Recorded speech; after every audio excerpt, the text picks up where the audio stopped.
नमस्कार, मी अतिशय स्वागत आहे तुमचं अलिबाग मतदारसंघातील बातमी विशेष कार्यक्रमामध्ये। मित्रांनो, तुम्ही आजच्या विषयाचं टायटल वाचत असेल की अलिबाग तालुक्यातील खानाव ग्रामपंचायत अनंत गोंदली तालुका प्रमुख शिंदेगड यांच्या ग्रामपंचायतीने सुनील तटकरे यांना लीड दिला। तर मित्रांनो, हा व्हिडिओ मी का बनवतोय, कारण की अनंत गोंदली हे एकेकाळी काँग्रेसचे रायगड जिल्हा उपाध्यक्ष राहिलेले होते आणि जवळजवळ खानाव ग्रामपंचायतीमध्ये त्यांची 20 ते 25 वर्षे सत्ता होती। परंतु आपण पाहिलं की मागच्या वर्षी खानाव ग्रामपंचायतीच्या निवडणुका झाल्या आणि त्या खानाव ग्रामपंचायतीमध्ये परिवर्तन विकास पॅनल हा त्यांच्या विरोधात लढला आणि तो जिंकला आणि अनंत गोंदली यांना पहिल्यांदा तिथं पराभव 20 वर्षांनंतर स्वीकारावा लागला। मित्रांनो, असं असताना 2024 मध्ये मे महिन्यामध्ये 32 रायगडच्या निवडणुका झाल्या। या 32 रायगडच्या निवडणुकीमध्ये उद्धव बाळासाहेब ठाकरे गटाकडून अनंत गीते आणि महायुतीमधून सुनील तटकरे असे उमेदवार होते आणि त्या दृष्टिकोनातून मित्रांनो खानाव ग्रामपंचायतीमध्ये सुनील तटकरे यांना लीड मिळालेला आहे आणि म्हणून मित्रांनो मी हा व्हिडिओ बनवत आहे। तुम्हाला चांगल्या पद्धतीने माहिती आहे की अनंत गोंदली हे ज्या वेळेला काँग्रेसमध्ये होते त्याच्यानंतर त्यांनी त्यांच्या ग्रामपंचायतीच्या निवडणुकीच्या अगोदर शिंदे गटामध्ये महेंद्र दळवी यांच्या उपस्थितीत प्रवेश केला आणि त्याच्यानंतर मित्रांनो शिंदे गटाकडून ते ग्रामपंचायतीची निवडणुका लढले आणि त्यांच्या विरोधात परिवर्तन विकास पॅनल होता आणि त्यांचा पराभव झाला। आणि मित्रांनो, पराभव झाल्यानंतर अनंत गोंदली कसे हारले हा एक चर्चेचा विषय मित्रांनो ठरला, कारण की विभागामध्ये अनंत गोंदली हे नाव फार मोठं होतं किंवा आहे असं म्हणायला हरकत नाही। तर मित्रांनो, अशा पद्धतीने परिवर्तन विकास पॅनल जे होतं ते मला वाटते 12-13 सीटपैकी 9 सीट ते अनंत गोंदली यांच्या विरोधात जिंकलेले होते। परंतु मित्रांनो 2024च्या लोकसभेच्या निवडणुकीचा जर आपण विचार केला तर त्याच्यामध्ये मित्रांनो अनंत गोंदली यांची ग्रामपंचायत आणि ते महायुतीचे एक घटक पक्ष असलेले तालुका प्रमुख असल्यामुळे त्यांच्या ग्रामपंचायतीमध्ये अनंत गोंदली यांना लीड मिळाला असं म्हणायला हरकत नाही। मी तुमच्या स्क्रीनवर तुम्हाला दाखवतो मित्रांनो की बूथ क्रमांक 215 खानाव 1 मध्ये मित्रांनो अनंत गीते यांना 209 मध्ये मिळाली, तर सुनील तटकरे यांना 526 मतं मिळाली।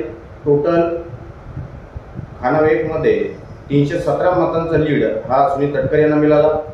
खानाव 2 मध्ये 252 मते गीते यांना मिळाली, 348 मते हे सुनील तटकरे यांना मिळाली। 96 मतांचा लीड हा सुनील तटकरे यांना मिळाला। त्याच्यानंतर मित्रांनो 169 मतं खानाव 3 मधून गीते यांना मिळाली आणि 215 मतं हे सुनील तटकरे यांना मिळाली। टोटल 46 मतांचा लीड हा सुनील तटकरे यांना मिळाला। 206 वेलवली 1 याच्यामध्ये गीते यांना 211 मतं मिळाली, तर सुनील तटकरे यांना 369 मतं मिळाली। टोटल 158 मतांचा लीड हा वेलवली 1 मधून त्यांना मिळाला। 207 मध्ये वेलवली 2 128 मतं गीते यांना मिळाली, तर 204 मतं ही सुनील तटकरे यांना मिळाली। टोटल 76 मतांचा लीड हा सुनील तटकरे यांना मिळाला। अनंत गीते यांना टोटल 969 मतं मिळाली, तर सुनील तटकरे यांना 1662 मतं मिळाली। एकूण 693 मतांचा लीड हा सुनील तटकरे यांना खानाव ग्रामपंचायतीमधून मिळाला। आपल्याला चांगल्या पद्धतीने माहिती आहे की पॅनल वगैरे किंवा ह्या आघाड्या वगैरे होतात ग्रामीण स्तरावर, त्याच्यामध्ये वेगवेगळे पक्ष एकत्र येऊन लढत असतात। परंतु वेगवेगळे पक्ष जरी एकत्र येऊन लढत असले तरी सुद्धा खानाव ग्रामपंचायतीमध्ये मित्रांनो अनंत गोंदली यांच्या विरोधात सर्व नाराज ग्रामस्थ एकटवलेले होते, हे आपण पाहिलं। परंतु 1 वर्षानंतर असं काय झालं की त्याच मतदारांनी अनंत गोंदली हे ज्या पक्षाला मदत करत होते म्हणजे शिंदे गटाला आणि सुनील तटकरे यांना त्यांच्या पाठीमागं किंवा त्यांच्या त्यांच्या उमेदवाराला खानाव येथील ग्रामपंचायत हद्दीतील जनतेने मतदान केलं, ते पण कमी जास्त नाही तर 693 मतांचा लीड दिला। याचा अर्थ मित्रांनो, काही वेळेला आपण सत्तेमध्ये येण्यासाठी काही अशा आश्वासनं हे समोरच्या जनतेला देत असतो, परंतु त्याची पूर्तता आपल्याला करता येत नाही आणि त्याच्यानंतर ज्यावेळी निवडणुका लागतात त्यावेळेला अशा पद्धतीचे फेरबदल हे होत असतात। मला एकच म्हणायचं आहे की अनंत गोंधली हे ह्या ग्रामपंचायत हरल्याच्या नंतर येणाऱ्या ज्या निवडणुका होत्या त्याच्यामध्ये सरशी मारलेली आहे आणि त्यांनी दाखवून दिलेलं आहे की मी एवढ्या वर्ष राजकारण करतोय, कधी काही माझ्या हातून काही चुका झाल्या असतील, जनतेने मला नाकारलं, परंतु लगेचच 1 वर्षानंतर किंवा 1 वर्षाच्या अगोदरच जनता त्यांच्या पाठीमागे पुन्हा एकदा खंबीरपणे उभी राहिली आणि त्यांचा जो उमेदवार होता सुनील तटकरे यांना त्यांनी भरघोस मतांनी तिथे त्यांच्या खानाव ग्रामपंचायतीमध्ये लीड दिला आणि निश्चितच आमदार महेंद्र दळवी यांच्याकडून अनंत गोंधली यांना कौतुकाची थाप मिळाली असेल। नेहमीच अनंत गोंधली यांच्या पाठीमागे खंबीरपणे महेंद्र दळवी हे उभे राहिलेले आहेत, आपण पाहिलेले आहे। जरी त्यांची ग्रामपंचायत गेली तरी सुद्धा त्यांनी कुठेही त्यांना कमीपणा दिला नाही। प्रत्येक व्यासपीठावर तुम्हाला अनंत गोंधली अलिबागचे तालुका प्रमुख शिंदे गटाचे प्रत्येक व्यासपीठावर आमदार महेंद्र दळवी यांच्या सोबत ते तुम्हाला दिसतील। तर मित्रांनो, अशा पद्धतीचा एक मी व्हिडिओ बनवला, याच्यामध्ये मला फक्त आणि फक्त अनंत गोंधली यांच्या बाबतीतच बोलायचं होतं, म्हणून आकडेवारीनुसार हा व्हिडिओ बनवला आणि निश्चितच याच्यामुळे अनंत गोंधली यांच्या मनामध्ये एक आत्मविश्वास जागा झाले असेल, कारण की येणाऱ्या कार्यकालामध्ये विधानसभेच्या निवडणूक आहे, त्याच्यानंतर जिल्हा परिषद पंचायत समितीच्या निवडणूक आहे आणि मला वाटते त्यांची जी काही पंचायत समिती आहे बेलुशी ती सुद्धा प्लसमध्ये गेलेली आहे। त्याच्या आणि जिल्हा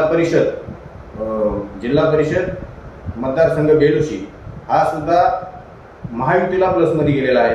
त्याच्यामुळे येणाऱ्या कार्यकालामध्ये जर कधी अनंत गोंधली यांनी पंचायत समिती किंवा जिल्हा परिषदेचा विचार केला तर त्यांच्यासाठी एक चांगली गोष्ट असू शकते। असं एकंदरीत ह्या सर्व आता झालेल्या खानाव ग्रामपंचायतीमध्ये लोकसभेच्या निवडणुकीमध्ये खानाव ग्रामपंचायत झालेल्या मतदानावरून मित्रांनो इथं स्पष्टपणे दिसते। मला याच्यामध्ये काही जास्त सांगायचं नाही आहे। पुन्हा एकदा शिंदे गटाचे तालुका प्रमुख अनंत गोंधली यांनी कमबॅक करून बाजी मारून तेथील विरोधकांची तोंड ही बंद केलेली आहे। मी पुन्हा सांगतो की ग्रामपंचायतच्या निवडणुका ह्या वेगळ्या पद्धतीच्या असतात, लोकसभेच्या निवडणुका वेगळ्या पद्धतीच्या असतात, पण तरीसुद्धा आपण ज्याला कट्टर विरोधक म्हणून हरवलेला आहे याच्या 1 वर्षाच्या अगोदर त्यांनीच आपल्या ग्रामपंचायतीमध्ये त्याच्या उमेदवाराला कसा अधिकचा लीड दिला, त्याच्यामुळे आपली कुठेतरी पिछाड झाली का, आपल्यावर मतदार नाराज झाले काय, आपण दिलेल्या आश्वासनांची पूर्तता करू शकलो नाही का, असं एकंदरीत त्या ग्रामपंचायतीमध्ये जिंकलेल्या लोकप्रतिनिधींनी त्याचा विचार करायला पाहिजे। बाकी याच्यामध्ये मित्रांनो सांगायला अजून काय राहिलेलं नाही आहे।